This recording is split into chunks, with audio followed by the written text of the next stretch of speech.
RTP.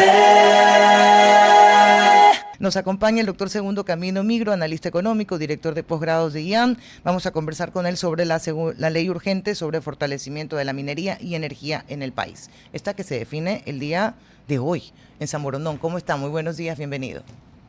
Hola, buenos días. Muchísimas gracias por la invitación. Un saludo a todos. A usted, gracias. Pasó el primero, pasó el segundo y ¿qué le dice un poco? ¿Pasará ya en el Pleno?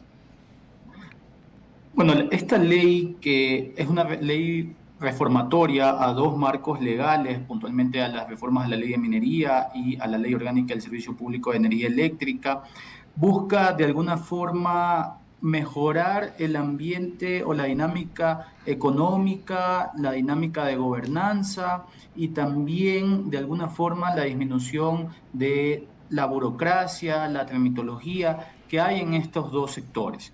Por lo tanto, la idea como tal que se está planteando en este momento en la Asamblea, que ya debió haber iniciado el debate, el segundo debate, y que hoy día mismo sabremos si pasa o no pasa esta ley, por lo tanto, es de suma importancia lo que estamos conversando el día de hoy, es si mañana vamos a seguir teniendo problemas dentro del ámbito energético y cómo los vamos a tratar de solucionar. Y parte de la solución que se está planteando en esta ley es darle la porción, una participación al sector privado que desee aplicar, que desee trabajar en el ámbito energético. Esto ya de alguna forma fue vetado por la Corte Constitucional, que le dijo al Ejecutivo hay que realizar ciertos ajustes antes de aprobar una ley de esta forma, y esto es lo que se está trabajando ahora. Se está trabajando de tal manera, se está debatiendo de tal forma entonces que exista una participación de privados dentro del ámbito de Doctor, la distribución y generación de la energía eléctrica. Doctor, para algunos es es un límite, es una protección, para otros es una camisa de fuerza lo que está en la Constitución en relación a inversión en energía. Pero nos guste o no, o como la quiera ver, tiene que ajustarse a lo que dice la Constitución. Este proyecto de ley es inconstitucional de alguna manera, viola esos límites o esa camisa de fuerza. Bueno, ya la Corte Constitucional mencionó que tal como se había previsto anteriormente era inconstitucional y que se deberían hacer ajustes necesarios como los que se están planteando ahora en este nuevo proyecto de ley, de tal forma que no caiga en inconstitucionalidad. Y entiendo, y a mi parecer, desde lo que se ha planteado en el primer borrador que fue aprobado en el primer debate o que fue discutido en el primer debate y las modificaciones que se generaron ahora para el segundo debate, pues al parecer esto no entraría en Ok. inconstitucionalidad. Lo Doctor, digo desde un punto de vista no tan técnico, siendo porque no soy abogado y tampoco soy constitucionalista, por lo tanto. Entonces, simplemente lo veo desde el ámbito económico, donde las participaciones que se están planteando no violan la Constitución actual. Y dicho esto, abre la posibilidad, solamente abre la posibilidad de que los privados puedan participar en la distribución de energía eléctrica. doctor, sí, buenos días, Andrés Merino lo saluda. Sobre todo y a lo que han apelado la mayoría de asambleístas es hacia hacer más eficiente, más cortos los caminos y los pasos de tramitología, en razón de la obtención de estos permisos para la explotación minera. Si yo armo un flujo de trabajo actual versus lo que está por aprobarse, ¿en cuánto tiempo se estaría ahorrando? ¿De cuántos días estaríamos hablando para yo poder obtener esta licencia?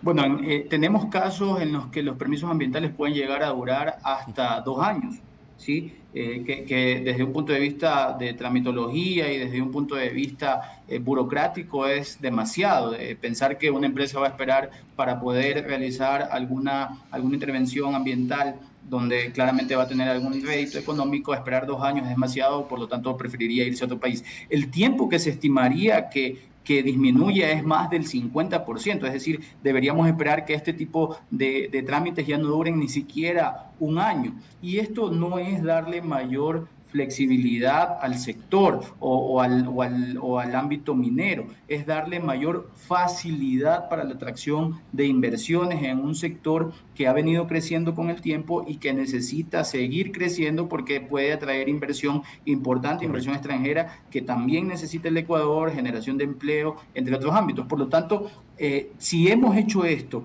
en otros ámbitos del sector público, por ejemplo, en la superintendencia de compañías se disminuyeron los días en la constitución de compañías ya hace algunos años atrás. En la resolución de trámites burocráticos en otras instituciones se ha disminuido el tiempo para las contestaciones de estos trámites.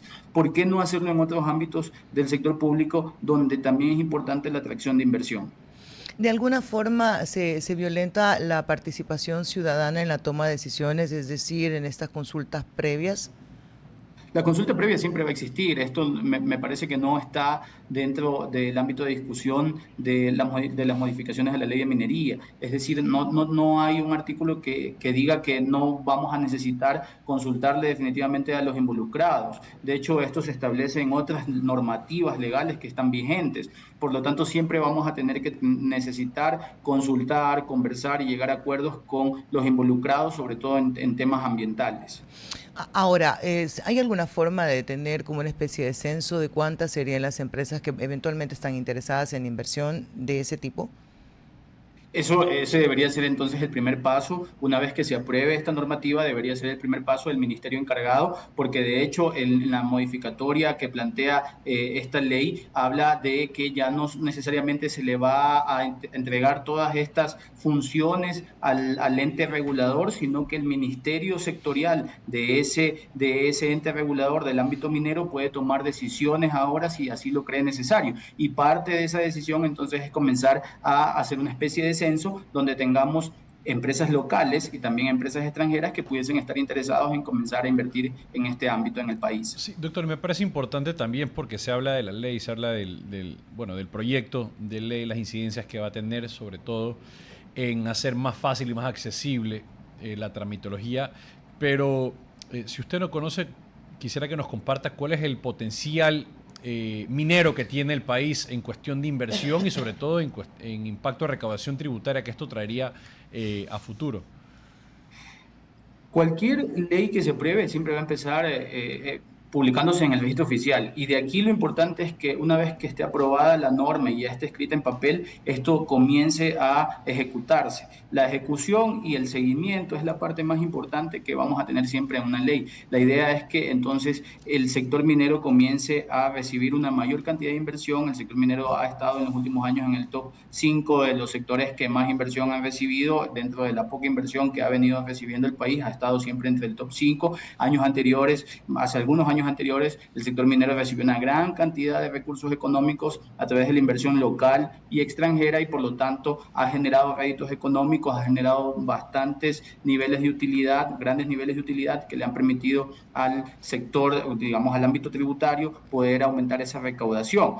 Pero aquí lo importante es cuánto a partir de esta ley pudiese comenzar a tener un mayor impacto en la recaudación tributaria y también en la recepción de inversión local o extranjera. La idea es que este proyecto de ley, en principio, tal como se lo está planteando, comience a tener incrementos progresivos dentro de su generación de utilidad, dentro de su recepción de inversión y ojalá que pueda llegar a lo que algunos expertos en el ámbito minero han mencionado, que pudiese llegar alrededor de un incremento del 25% de lo que ha venido recibiendo y de lo que se ha venido generando hacia el Estado a través de la recaudación en general. Por lo tanto, la ley lo que plantea son nuevas formas más dinámicas para poder generar disminución de tramitología, disminución de la burocracia, recepción de inversión extranjera y pues claramente mayor flujo de dinero para el gobierno, que inclusive dentro de la modificatoria que se plantea la ley de minería, habla de que parte de ese dinero pues va a ser transferido a los gobiernos autónomos descentralizados, alrededor del 60%, y ese porcentaje que va a ser transferido a los gobiernos autónomos descentralizados, los gobiernos autónomos descentralizados